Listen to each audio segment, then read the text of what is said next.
Sector बता रही है, मुस्लिम है, यहाँ रहती है। तुम्हारा नाम क्या है? रीना। कहाँ रहती हो रीना? 26 सेक्टर वापस। कहाँ पैदा हुई? मैं हिमाचल में हुई, सोलरी। भारत की धरती पर पैदा हुई, हिंदू हो, गले में मंगलसूत्र है, इससे तुम्हारे मंगलसूत्र को खतरा है? प्रधानमंत्री मोदी जी कहते तुम्हारा मंगलसूत्र खतरे में है। क्या है? बहन है मेरी, खतरा क्यों होगा? मोदी जी नहीं है इनको खतरा, मत ये डर फैलाइए। हिंदू बहन के मंगलसूत्र को कोई खतरा नहीं है। ये बहन कह रही है बेटी हमारी चंडीगढ़ में रहती और पैदा हुई है। प्रधानमंत्री मोदी जी कहते ये मुसलमान घुसपैठिए हैं। ये पाकिस्तान, अफगानिस्तान, बांग्लादेश में नहीं, भारत की धरती पर पैदा हुई है हमारी बेटियां। और आप ये डर पैदा करके, ये भेदभाव करके, हिंदू मुस्लिम करके क्या हासिल कर लेंगे कि ये मुसलमान है, ये घुसपैठिए है, तुम हिंदू हो, तुम्हारा सब बेचकर कांग्रेस आई तो इन्हें दे देगी। अरे इन्हें, चाहे वो सिख हो, मुसलमान हो, दलित हो, आदिवासी हो, ओबीसी हो, गरीब हो, इनको इनके हक और अधिकार किसी ने नहीं, बाबा साहब अम्बेडकर के संविधान में दिए हैं। इन सबको अधिकार दिए हैं। जिस संविधान को बदलने के लिए प्रधानमंत्री जी आप 400 सीटें मांग रहे हैं। क्यों 400 सीटें चाहिए? संविधान बदलना है। क्या है संविधान में जो आपको बदलना है, और क्या है जो राहुल गांधी कांग्रेस बदलने नहीं चाहती है? 400 सीटें बदलने के लिए मांग रहे हैं, आरएसएस का संविधान थोप देंगे। क्या होगा? आर्थिक विषमता आएगी, अमीर अमीर हो जाएगा, गरीब गरीब हो रहा है, कर्ज में डूब रहा है, आत्महत्याएं कर रहे हैं। हिंदू हो, मुसलमान हो, हम सबके धर्म और जाति में भेदभाव नहीं, सबको इस देश में समान अधिकार दिए हुए हैं, जिसका हनन आप करना चाहते हैं।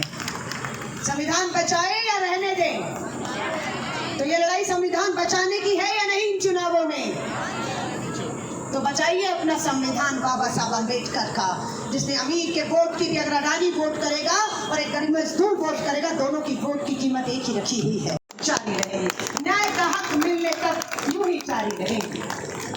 मेरी बहनों ने मुझे बताया कि भाई के लिए, आदमी के लिए बेरोजगारी, महंगाई इतनी नहीं घातक होती होगी जितनी घातक, जितना नुकसान मेरा होता है। मैंने बहन को बुलाकर पूछा, महिला और पुरुष दोनों के लिए महंगाई, दोनों के लिए बेरोजगारी, तुम्हें ज्यादा कैसे परेशान करती है फिर महंगाई या बेरोजगारी? बताओ। बोला सुन मेरी बहन, जब महंगाई होती है ना, बेरोजगारी होती है, आदमी के हाथ में काम नहीं होता, कमाई नहीं होती, कर्ज उधारी लेनी पड़ती है, कर्ज उधारी चुकाई नहीं जाती है, उसे जलील किया जाता है। और क्या होता है? आदमी को गुस्सा आता है, और आदमी को जब गुस्सा आता है तो वो गुस्सा किसी और पर नहीं, घर आकर औरत पे निकलता है, वो मुझ पर निकलता है, और मैं घरेलू हिंसा की शिकार होती हूँ।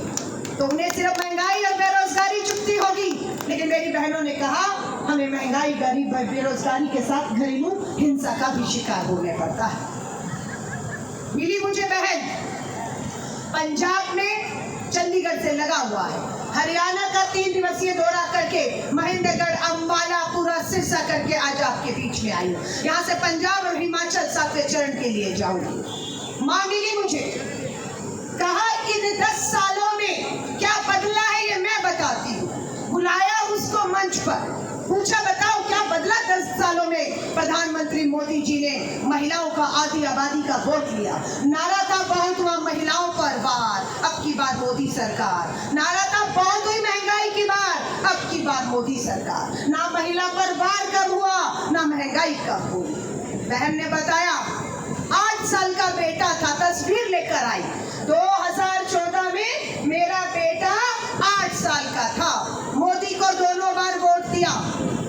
2014 से 24 आ गया, मोदी जी को सत्ता मिली, सुख मिला, लेकिन मुझे चिंता मिली। मेरा 8 साल का बेटा इन 10 सालों में 18 का हो गया है, नाबालिग से बालिग हो गया है, वोट का अधिकार मिल गया, लाइसेंस बनवा लाया है, स्कूटी दौड़ाता है, लड़कों के झुंड में बैठता है। पंजाब की मां ने कहा डर लगता है गलत रास्ते या नशे में न डूब चला जाए। मोदी को वोट देकर मैं चिंता में हूं, और प्रधानमंत्री ऐश कर रहे हैं सत्ता की। उन्होंने कहा काश मोदी का भी बच्चे होते तो एक माँ बाप का दर्द क्या होता है, चिंता क्या होती है, प्रधानमंत्री मोदी जी आप समझ पाते कि 8 साल का बच्चा 18 का हो गया है। दूसरी बहन ने कहा तुम्हारा 8 का था, हाथ खड़ा किया, मुझे भी बोलना है। वही एक दूसरे को बोलते सुनते हिम्मत आती है। दूसरी आई, अरे तुम्हारा 8 का था, मेरा तो 15 साल का था।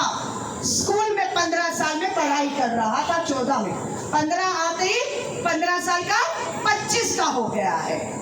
25 साल का लड़का है, घर पे बेरोजगार बैठा है, माँ चाहती है शादी हो जाए, घर बसा ले, नौकरी नहीं तो छोकरी भी नहीं दे रहा, कोई लड़की नहीं दे रहा है। 25 साल का बेटा बेरोजगार घर बैठा हुआ है।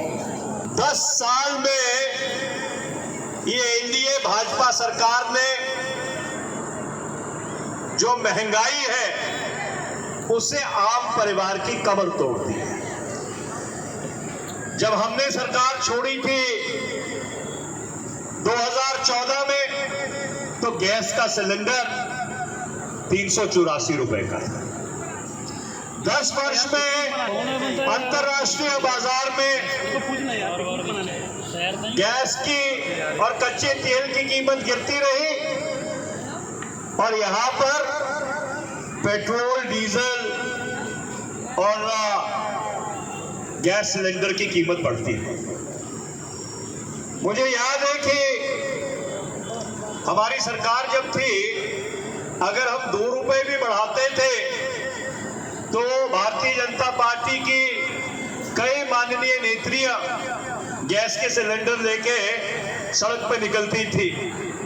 पर ये बड़ी अद्भुत बात है कि पिछले 10 साल में 400% से ज्यादा गैस के सिलेंडर का रेट बढ़ गया, पर उनको कभी उन महिलाओं की याद नहीं आई जिनके लिए सिर्फ सत्ता पाने के लिए वो घड़ियाली आंसू बहाते थे। हमारी आपसे ये कमिटमेंट रहेगी कि इंडिया ब्लॉक की जब सरकार बनेगी और 5 चरण का मतदान ये साबित करता है कि अंडर तो नहीं है, देख आज देश में बदलाव का माहौल है, क्योंकि दक्षिण भारत में भारतीय जनता पार्टी पूरी तरह से साफ हो चुकी है और उत्तर भारत में हाफ है।